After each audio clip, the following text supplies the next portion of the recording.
Clerk typist men's 2021चा प्रश्न आहे. आदित म्हणजे मुलाचं नाव आहे.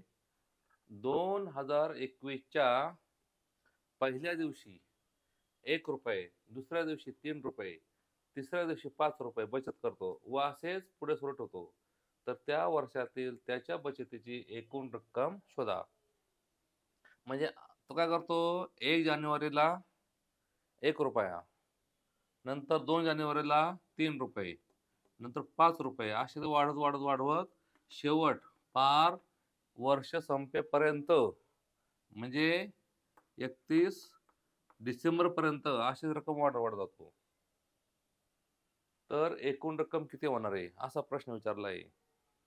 तर ज्यावेळेस असा आपल्याला एकूण रक्कम किंवा एकूण बेरीज किती असा प्रश्न असतो, त्यावेळेस त्या सूत्र असं असतं एस-एन बरोबर n/2 2a अधिक n वजा 1 डी हे त्याचं सूत्र असतं. म्हणजे संपूर्ण रकमेची बेरीज करायची असते की हे सूत्र असतं. एस-एन बरोबर n/2 2a अधिक n वजा 1 डी. आता n म्हणजे काय? तर एकूण संख्या किती आहेत? म्हणजे एकूण दिवस किती? मग तो दररोज पैसे टाकत आहे. मग 1, 3, 5, 7, 9, 11, 13 असे सर्वच्या सर्व म्हणजे ह्या सर्व विषम संख्या आहेत. त्या सर्वांची आपल्याला शेवटपर्यंत बेरीज करायची आहे. मग n किती होणार आहे? एकूण दिवस 2021 आहे. हे साल पण पाहिजे असतं बरं का. जर येथे लीप वर्ष असलं, लीप वर्ष म्हणजे शेवटच्या 2 अंकाला जर 4 ने भाग गेला, तर ते लीप वर्ष असतं. मग जर याला लीप वर्ष असेल, तर 366 दिवस असतात आणि नेहमी 365 असतात. मग आता हे नेहमीचं वर्ष आहे. इथं 21 आकडा आहे. मग हे जनरल वर्ष नेहमीच आहे आपलं.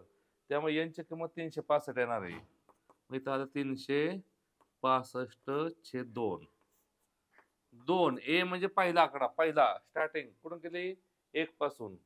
पहिली रक्कम म्हणजे पहिल्या संख्येची किंमत अधिक n किती आहे?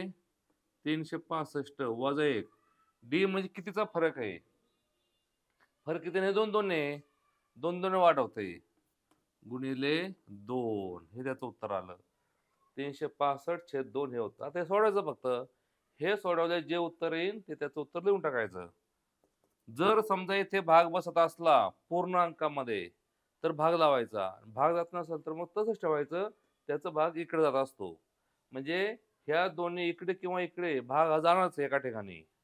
मग उत्तर इथं आलं 365/2 बे बे अधिक 365 मधून 1 गेला 364. 364 गुणिले 2.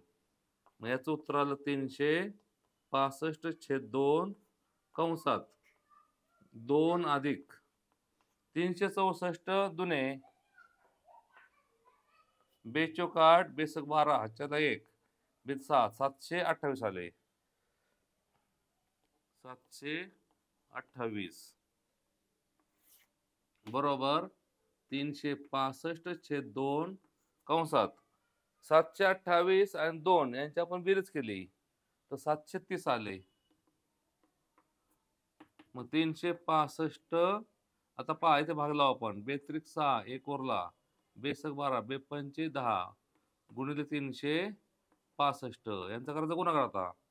365 ला पहा बेत्रिक 6 1 उरला बेसक 12 365. 365 ला 365 ने गुणायचं. येईन ते उत्तर देऊन टाकायचं. आता नेहमीचा गुणाकार ह्याचा काय संबंध नाही. 305 वर्ग करायचा.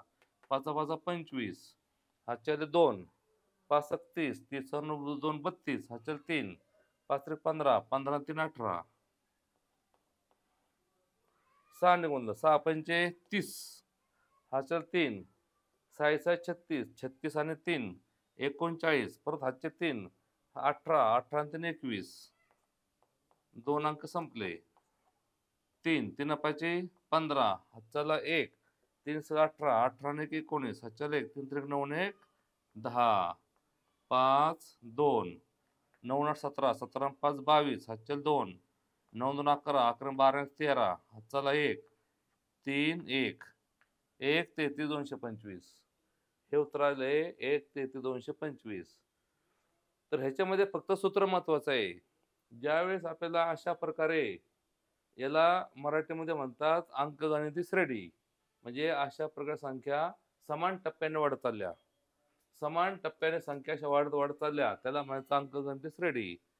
तर काय करतात, याच्यातलं आपल्याला संपूर्ण रक्कम विचारली, की हा फॉर्म्युला याचा एस-एन बरोबर n/2 2a अधिक n वजा 1 डी. त्या सूत्रामध्ये किमती भरल्या.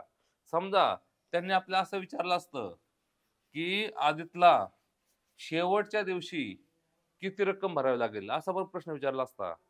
कोणता? आदितला शेवटच्या दिवशी किती रुपये भरावे लागतील? म्हणजे ₹1, ₹3, ₹5, ₹7 असा तो वाढत-वाढत चाललाय. शेवटच्या दिवशी त्याला फॉर्म्युला हा आहे. Tn बरोबर A अधिक N वजा 1 डी. म्हणजे शेवटचा नंबर शोधायचा असला. शेवटचा म्हणजे कितवा पण. म्हणजे N म्हणजे 10, 12, 15 किती पण. समजा त्यांनी आधीमधला पण विचारला असता, तर त्याला 100व्या दिवशी किती रक्कम भरावी लागेल? तर हे सूत्र वापरायचं. मग टी 365 दिवस आहे. मग Aची किंमत एकच. N किती आहे? 365 वजा 1. डी म्हणजे 2-2चा फरक आहे. मग 1 अधिक 365 मधून 1 गेला. 364 गुणिले 2. 1 अधिक 364 दुने 2 8, 2 12, 7, 728. मग 1 729. मग त्याला शेवटच्या दिवशी त्याला ₹729 भरावे लागले असते. जर त्यांनी असा प्रश्न विचारला असता एकूण रकमेच्या ऐवजी, की आदितला शेवटच्या दिवशी किती रुपये भरावे लागतील? तर उत्तर सांगायचं 729. हे उत्तर सांगितलं असतं आपण. आता त्याने काय विचारलंय? एकूण रक्कम किती? त्यामुळे आपलं उत्तर आलं होतं 1,33,225. पर्याय ए आला होता.